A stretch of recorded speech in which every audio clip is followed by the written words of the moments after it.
guys, Devaki here. Welcome to another Express Tarot by Devaki. And itong reading na to is all about your next romantic partner.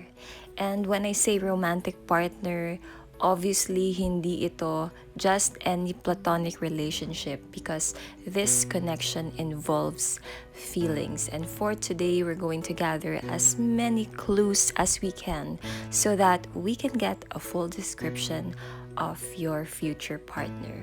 And for today, I have 4 shells in 4 different colors, and I'd like you to take your time in choosing your shell because each corresponds to a reading. Of course, you're very much welcome to listen to all the readings. You may be drawn to more than one shell, and that's totally fine. Go ahead and take a look at each shell, and this is shell number 1 or the orange shell. So, actually, pareho lang naman sila ng itsura, obviously. Yung front and back niya are pretty much the same. Then, shell number 2 is this red shell.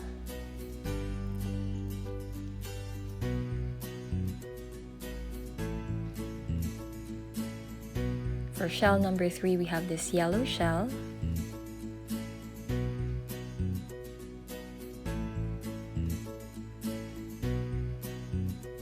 And lastly, but certainly not the least, is this brown shell na medyo may konting spots. These are all natural shells which I got from my Bohol trip during my reading break earlier this month. I hope you get to visit that shell museum in Bohol as well, guys. And anyway, let's get started. If you feel drawn to this orange shell or shell number 1, then this is your reading. So ayan, let's just put this aside, and if you notice, I divided this deck into 3, and this first pile will describe your future partner's higher self. By the way, this particular collective reading is inspired by one of my favorite tarot readers. And we have the Hermit card, which is associated with the zodiac sign Virgo. And for the second pile, we'll take a look at your future partner's 3D self or yung kanyang physical characteristics. And we have the Page of Pentacles. Now let's just pick one more card from this third pile.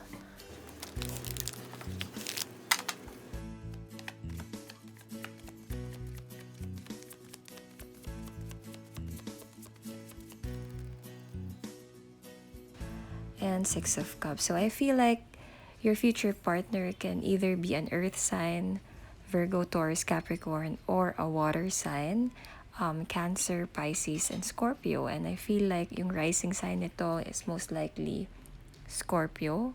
And also the Mars sign can be Scorpio.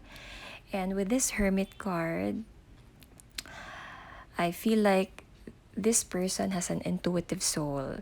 Ito yung tipo ng tao na nagtatap into his or her intuition when it comes to life decisions.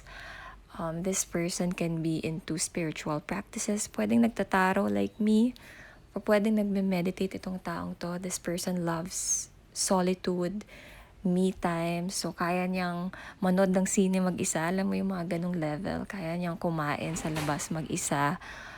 Without having to think kung ano yung isipin ng ibang tao. Na-enjoy niya yun.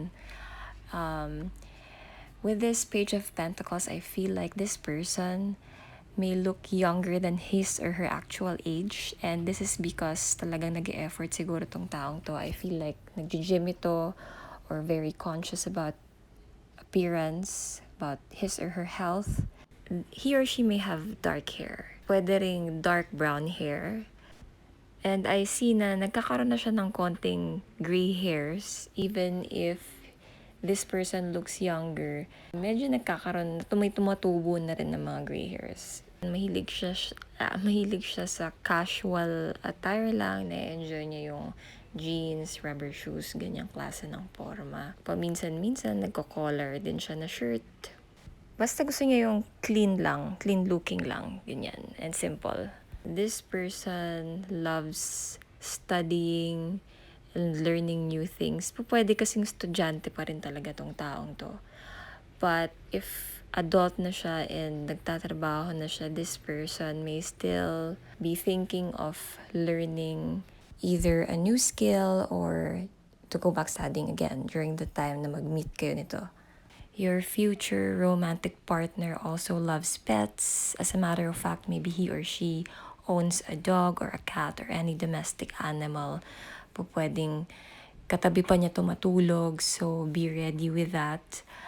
I feel like siguro ikaw din, mahilig ka rin sa pets. That's why nag-click kayo nitong person na to. Also, with the Six of Cups, I don't know, but this is a card of the past. So I feel like this person can either remind you of someone from your past, or this can actually be a former lover who will re-emerge into your life. And now I'll shuffle this Rider-Waite-Smith deck to see your future partner's hobbies, strengths, weaknesses, and how you guys are going to meet. And for our first card, let's see what is your future partner's hobby or hobbies. And we have this Five of Wands. I'm not going to use reverse in this spread. So for the next card, we have the Justice card, and this is for your future partner's strength.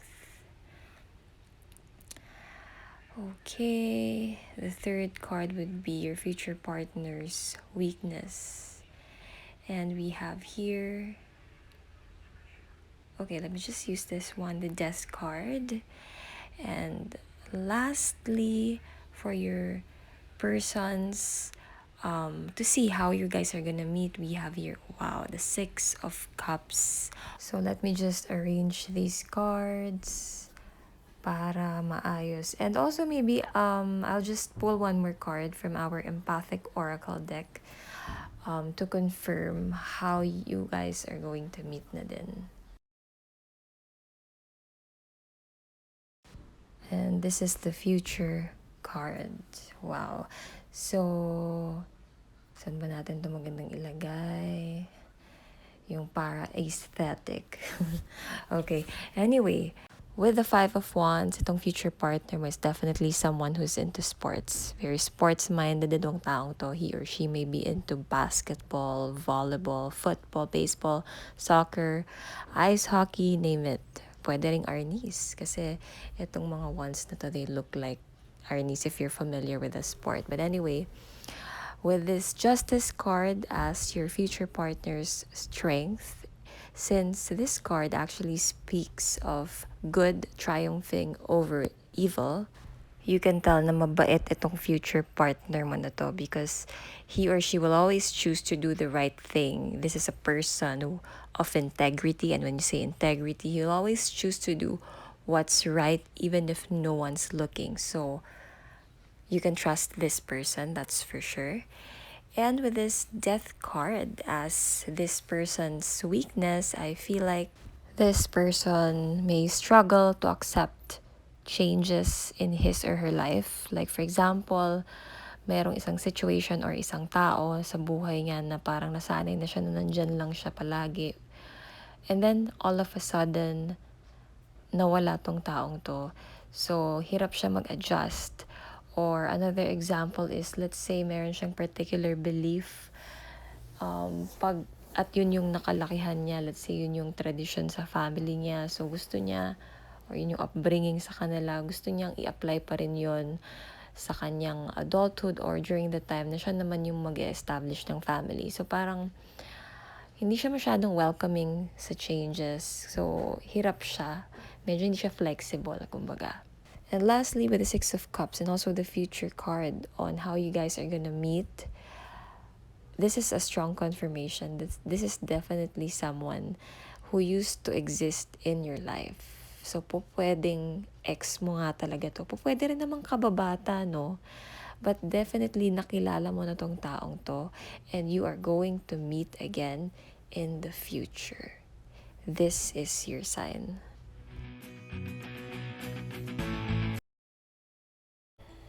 If you feel drawn to this red shell, then this is your reading. By the way, this is video number 2 out of 4. And if you notice, I divided the Lightseers Tarot deck into 3.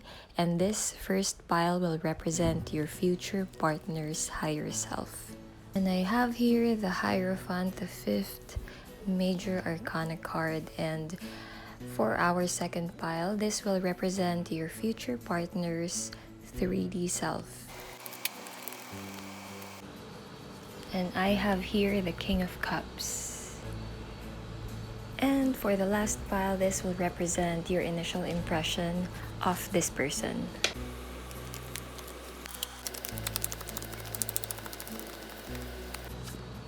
And we have the Seven of Swords.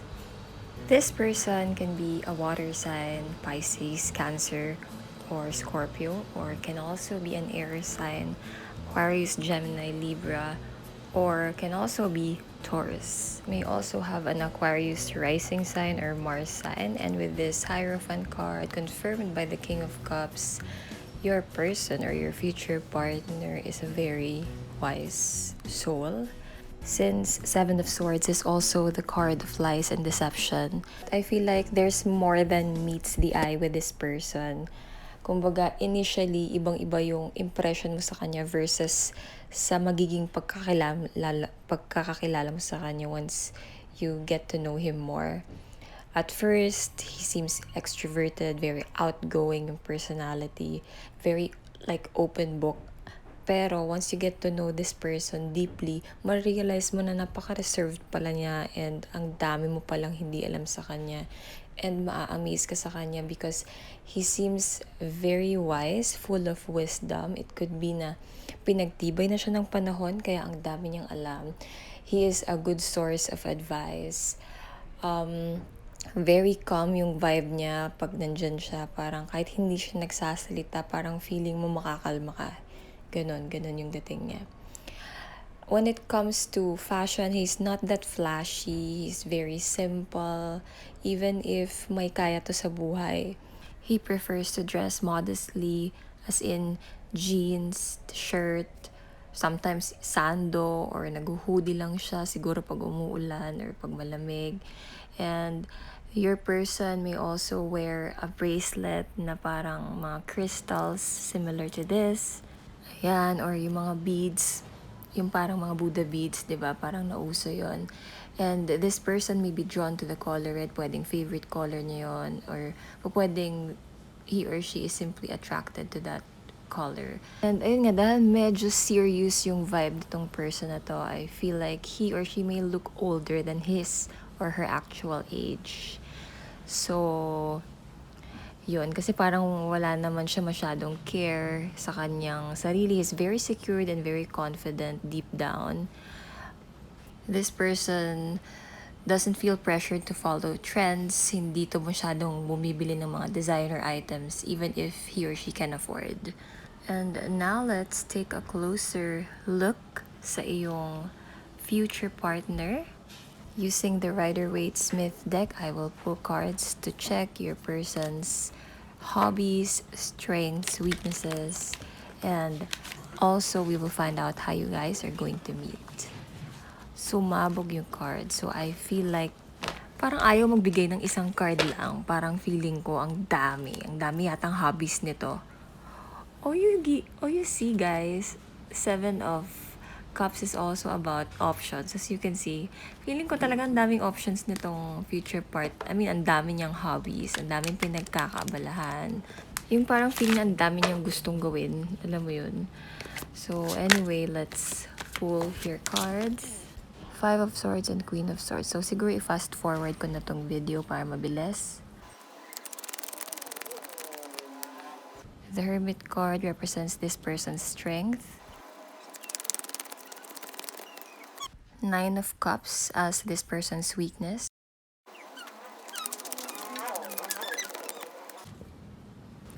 The Ten of Swords represents how you guys are going to meet.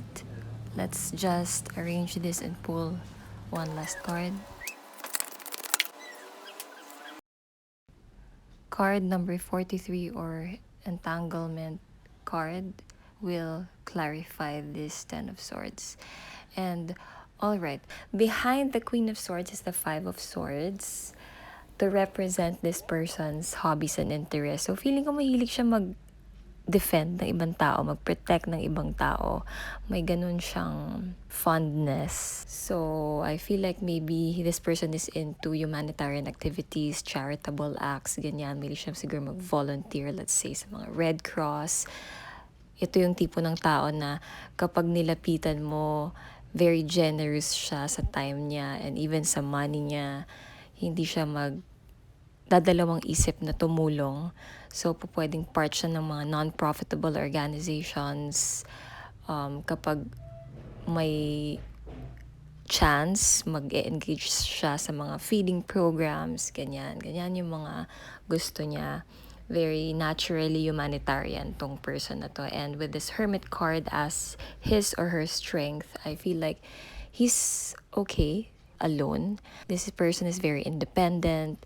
Happy siya, kahit siya lang. He or she doesn't need other people in his or her life para maging masaya. And with this Nine of Cups as weakness naman, parang satisfied na kasi siya eh. Or na-achieve na niya yung ultimate satisfaction in life. Kaya parang he or she doesn't ask for more. So kung ikaw yung tipo na gusto mo pa ng more, gusto mo pa ng progress, gusto mo pang, let's say, yumaman pa, ang dami mo pang gustong i-achieve in life, parang with this person, pwedeng yun yung maging problem kasi okay na siya sa current status niya. Lastly, we have the Ten of Swords and the entanglement as to how you guys are gonna meet. For your information guys, itong card na to ay isa sa mga worst cards in the deck. And so, I feel like you're gonna meet this person when you experience a Ten of Swords moment in your life.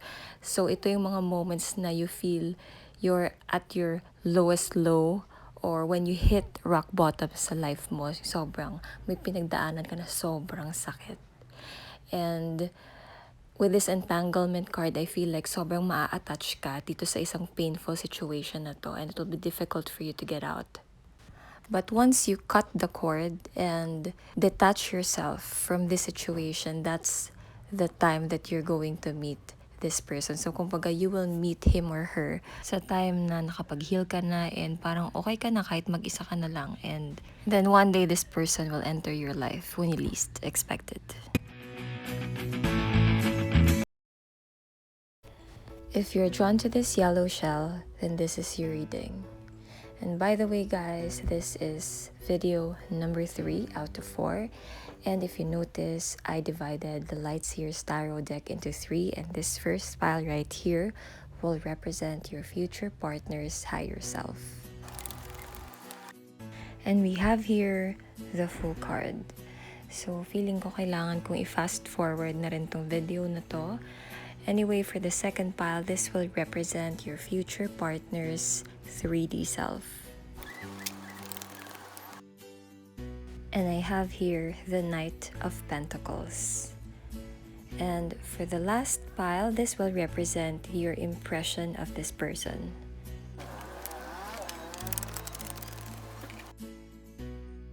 It's the Six of Wands. And based on these first 3 cards, your future person can be an earth sign, Capricorn, Taurus, Virgo, or a fire sign, Leo, Aries, Sagittarius. Can also be an Aquarius because of the Fool card. And with this Fool card as well, I feel like this person is an energetic and adventurous soul. Sobrang energetic niya and palagi siyang naghahanap ng adventure or excitement in life. This person may enjoy traveling with friends and family, and hindi ka mabobored pagkasama mo tong taong to. Actually, siya yung mabilis mabored. And with this Knight of Pentacles, what came to mind is that this person, when it comes to fashion, is not flashy also, similar with the previous shell. But this time, ito naman yung tipo ng tao na more of utilitarian. If you say utilitarian, parang pag nagpe-purchase ito ng damit, it's always parang gusto niya high quality yung magagamit niya at tatagal in the long run. Ganon siyang tipo ng tao. Ang naiisip ko dito si Mark Zuckerberg, very minimalist style. Pwedeng bibilihin niya almost identical yung itsura ng mga shirts, pero wag ka. Mamahalin pala yung shirt na yun. Ganon siyang klase ng tao.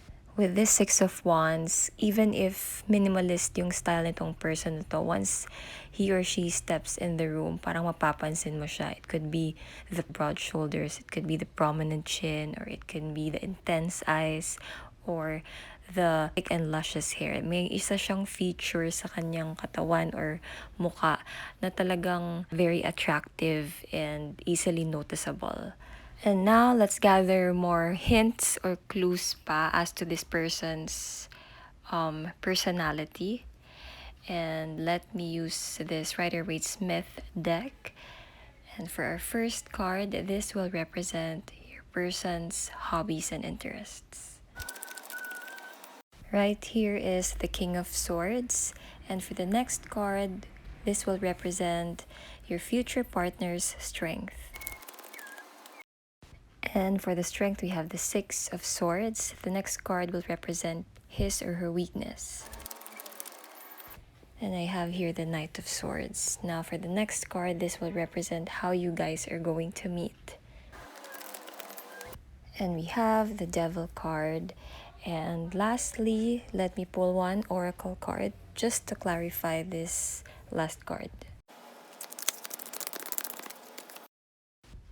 And we have here crowd surfing. And before I continue with this reading, I'm hearing a message, guys.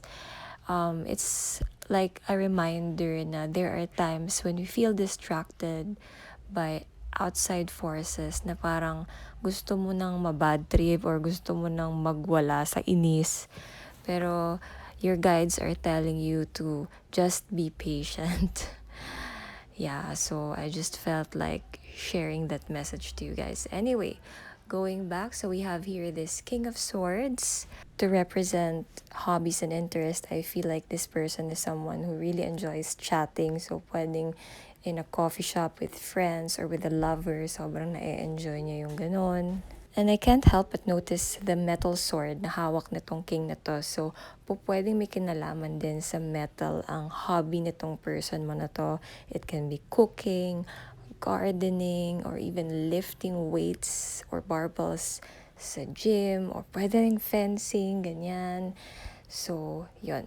And with this Six of Swords to represent his or her strength, it reminds me of someone who likes to improve or reinvent himself or herself. So parang feeling ko gusto niya lagi siya nag-move forward. Gusto niya palagi siyang updated, could be also. And I feel like siya yung tipong pag nagsaset siya talaga ng goals, talagang alam mo, keep your eyes on the prize. Ganun siya. Talagang no turning back. Talagang nandun lang yung mga mata niya forward. So, ganun siyang tipo ng tao.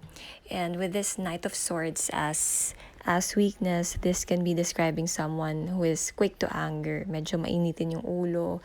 Medyo aggressive with words. Hindi masyadong mindful sa impact ng kanyang words. So, in short, medyo masakit magsalita. Now, for how you guys are gonna meet, we have the Devil card confirmed by this crowd surfing. So, first thing that came to mind is in a crowded place where there's temptation. So, when I say temptation, alak, use your vape, stuff like that. And I feel like it can be in a bar or in a club, mga ganyan. Or it can be at a time when you're hanging out with friends over alcohol. And guys, isingit ko na rin a gentle reminder to always drink responsibly and behave well sa mga ganitong lugar. You wouldn't want to miss this opportunity of meeting your next future partner. If you feel drawn to this brown shell, then this is your reading. And by the way, this is the last video, and I divided this Light Seers Tarot deck into 3.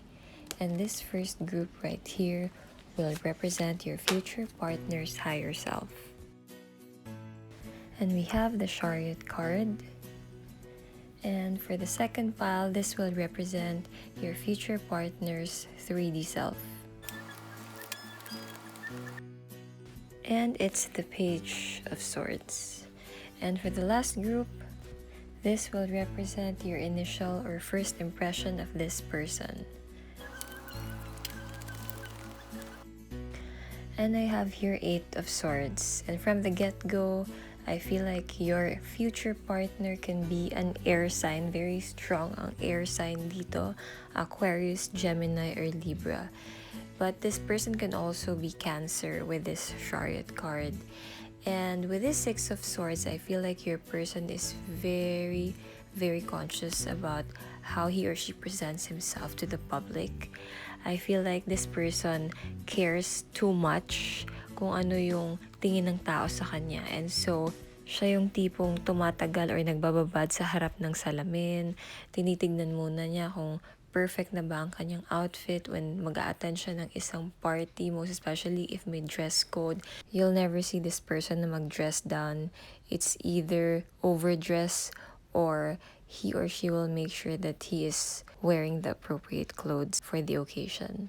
I'm hearing smart casual, yan yung typical outfit niya on a daily basis. With this Chariot card, I feel like this is someone who's very competitive, is very serious, and always under control. Some people find him intimidating, but as a lover, you will feel safe with this person. He or she may drive a car, and when it comes to fashion, in addition, mahilig siya mag-accessorize. So, this person can wear a ribbon if she's a girl, or a clip, or ponytail. Kahit guy pa siya, di ba may mga lalaki na accessorize din. May mga lalaki nga na nag-headband eh. So, ganyan siya. Or po pwedeng, bandana. Basta mahilig siya maglagay ng kung ano-ano sa hair niya.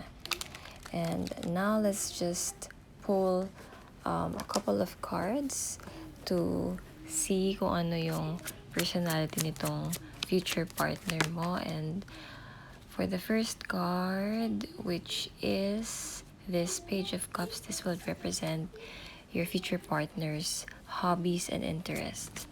Now, for the second card, this will represent his or her strength. And it's the King of Pentacles. And for the third card, this will represent his or her weakness. Ay, ang bilis. The card jumped out and I have here the Two of Swords. And finally, how are you guys going to meet? And we have here the Six of Wands. And to clarify this, let me just pull one more card from the Empathic Oracle deck. And we have here containers. And okay, I'm going to pull two cards for this reading and also the past card. All right, let me just arrange this. All right. Okay, so with the Page of Cups, parang na-OC ako dito. Anyway, so with the Page of Cups as your person's hobby or hobbies and interest, this person may enjoy going to the beach, may like fishing as well, or may own an aquarium sa bahay. This can be someone who likes eating fish or seafoods, can be on a pescatarian diet. And yeah, and with this King of Pentacles as this person's strength, I feel like he or she is really good with money, very practical, knows how to save, knows how to budget, but at the same time knows how to take care of a partner. So, hindi siya kuripot, very generous siya sa, mahilig siya magbigay ng regalo, ganyan. And pag nagregalo to, yung talagang galante. Now with the Two of Swords as this person's weakness, may pagka-indecisive itong person na to and also fickle-minded, meaning pagbago-bago siya ng isip. So this can be a problem in the relationship, of course. And on how you guys are going to meet, I have here the Six of Wands. And to clarify, we have the containers and the past oracle cards. So the Six of Wands kasi is about being victorious. Pakiramdam ko, this will be a time in your life when you successfully overcome something from your past. It can be that you've been hurt, you've been betrayed Marami ka nang pinagdaanan in the past. And with this containers card, I feel like you've learned to set boundaries, healthy boundaries. And I feel like you're going to meet your future partner during the time when you've learned to set those healthy boundaries.